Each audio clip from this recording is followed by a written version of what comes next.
Hi, I'm Rajiv, and today I am going to tell you about my antique glass collection.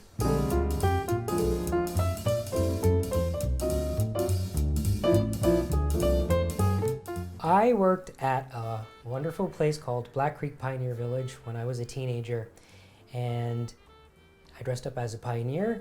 I worked in historic buildings that went back to the early to mid 1800s, and in those buildings, as a historic interpreter, we had to actually use old objects.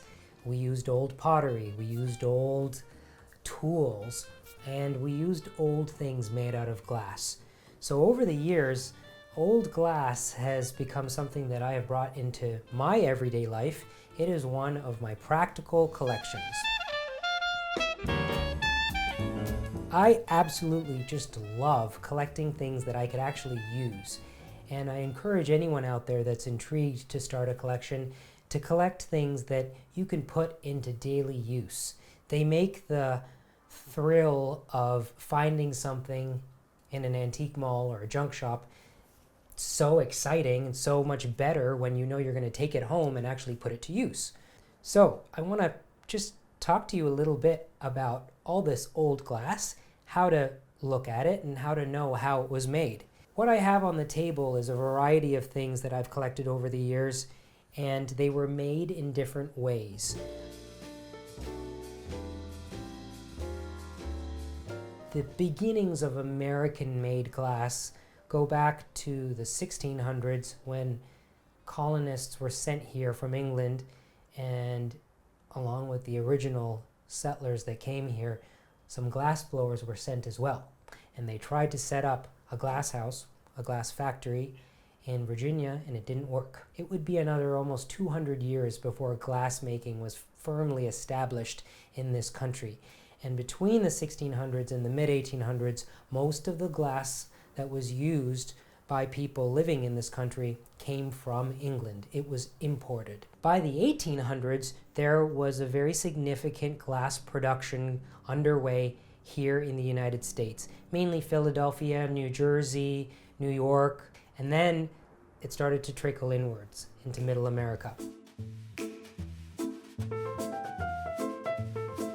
To make glass, you need silica. Silica is the primary ingredient in glass, and silica is commonly found in sand. Sand is heated up to a very, very, very high temperature, and it turns into glass.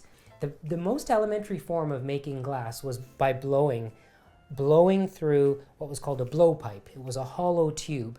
So the glass would be melted, a glob of it would be collected from the vessel that was holding it in the furnace. The glass blower would actually blow through the blowpipe and produce something that was like a balloon opening up. If the silica has impurities in it, like iron, that becomes color in the glass. So very early American glass making was for utilitarian things like bottles. And bottles that were brown or green, those came from impurities in the actual silica. That's how it manifested its form in the actual finished glass. To make colorless glass, they needed a much purer sand, and something else was added to that pure sand to further decolorize it. They added manganese to the sand. So that's what started producing the glass that was appropriate for tableware. To the silica, some kind of alkali was added to actually help it melt. So in the very, very early days, in the early 1600s, it was soda, lime, or potash.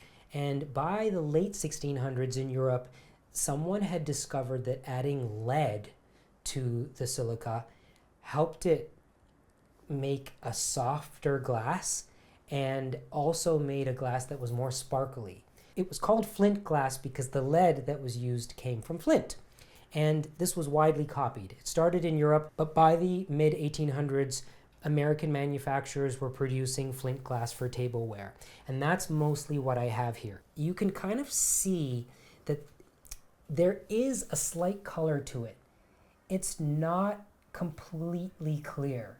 This has a color to it that's slightly purpley purpley gray, that indicates that there is manganese in this glass. If more manganese was added to this, it would actually appear light purple. Ultramarine added to glass would make it yellow or green. Cobalt added to the glass would make it blue. And to produce red glass, they used gold or copper. Lighter amounts of copper would produce pink glass. What I like to collect is basically the colorless glass that's slightly tinted that light purple or kind of gray.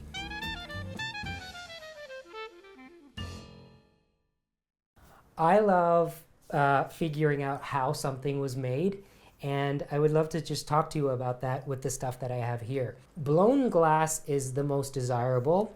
It is often the most expensive. Even at the time when it was made, it was the most expensive form of glass. Free blown glass. After that, there was mold blown glass. That's where there would be a mold and the globule of molten glass would be put into the mold, pressed, lifted up, and then blown. And I have a piece here. This is the oldest piece of glass that I own.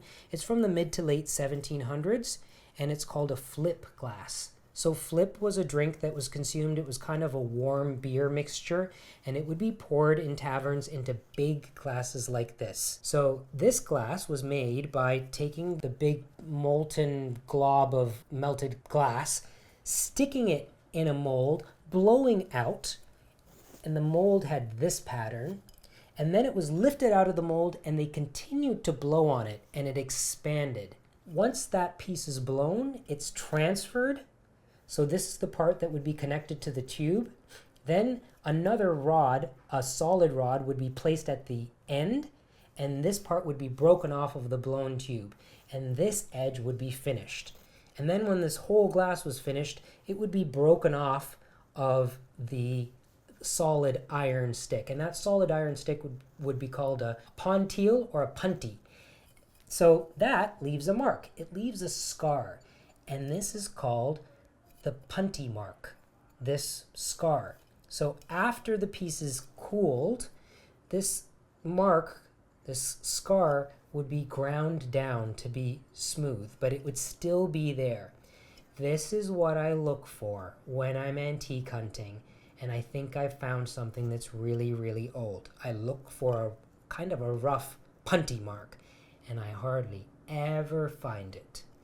So this, I love this thing. It's really old. It's beautiful. You can also just see like old glass is wavy. There's imperfections in it. Sometimes you'll see a bubble in it.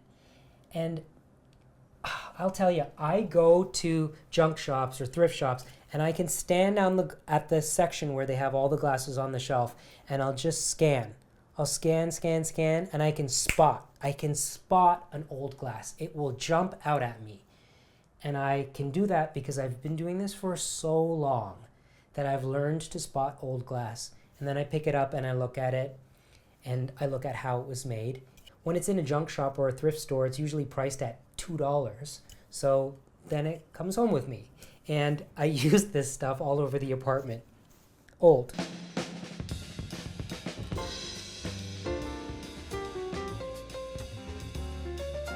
This here, this is also really old. I found this recently at a junk shop. This was, I think, $2.99.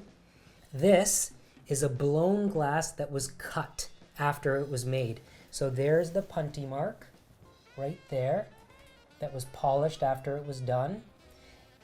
And these facets, I can tell by looking very carefully that they were cut. They were actually cut afterwards and polished. And I can feel from the rim, which is thin, down through the glass, it gets thicker towards the base. It's thick here and it's thin up here. If this was put into a mold and blown into the mold, if I ran my fingers along the inside, I would be able to feel the echo of this faceting on the inside, and I don't. It's completely smooth. So it is telling me that this was blown and that these facets were put in afterwards and they were cut.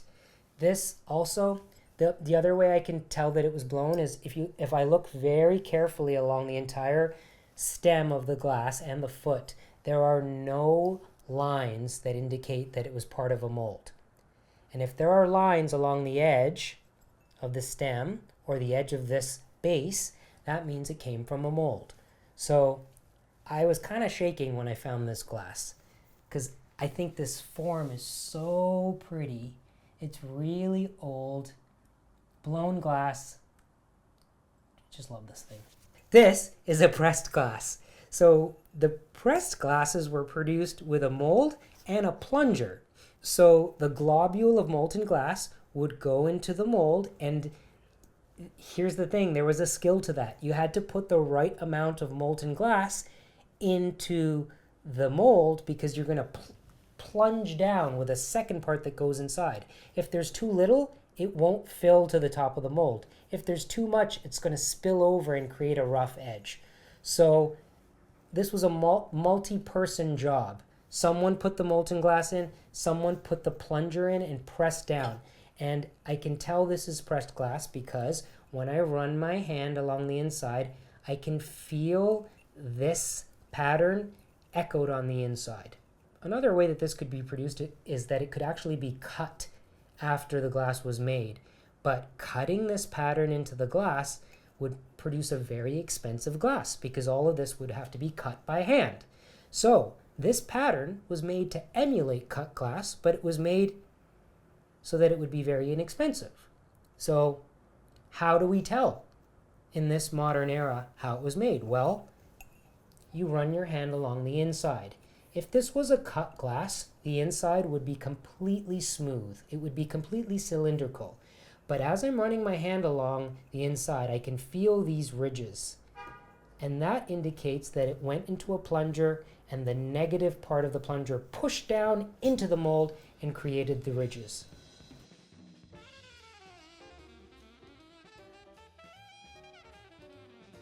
I absolutely love these pressed glass cake stands.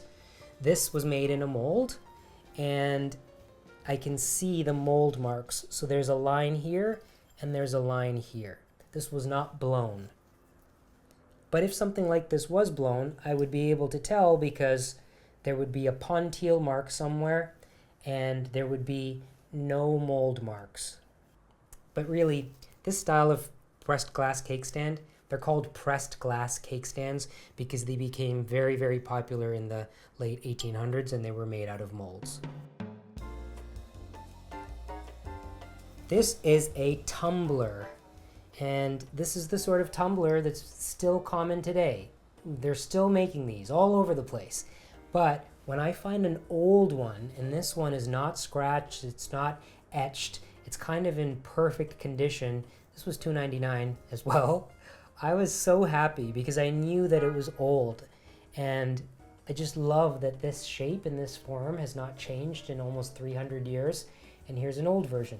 Here's another tumbler, another really old tumbler. Early 1800s, perfect condition. Again, found for just a few dollars. Those go into my cupboard and they're used regularly. It feels different. There's something about this old glass that in your hand and in the light, there's like a, I tell you, that lead. If you're concerned about lead, there are lead tests that you can do. You can go to the pharmacy and get a lead test and test this stuff to make sure that it's not leaching into your liquids that you're consuming. So I'm not endorsing using this stuff, although I use it myself. But I just love it. Just love it so much.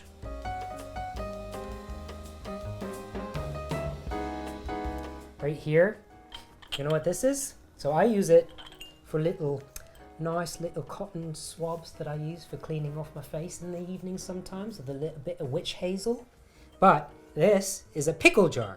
This is a pressed glass pickle jar. And these were very common in the early 1800s. There are also, they made a lot of things that we wouldn't even think of using today for the same thing. This was a celery vase or a spooner. They made these things for holding celery, I think, or for holding spoons. But you find this stuff and you find a use for it. I keep this in my kitchen beside the sink, and I have kitchen brushes in here for washing dishes. Looks great in here. And things like this, I love putting in the bathroom cupboard. It's inexpensive. Look at that. Q-tips, look how nice those look in there.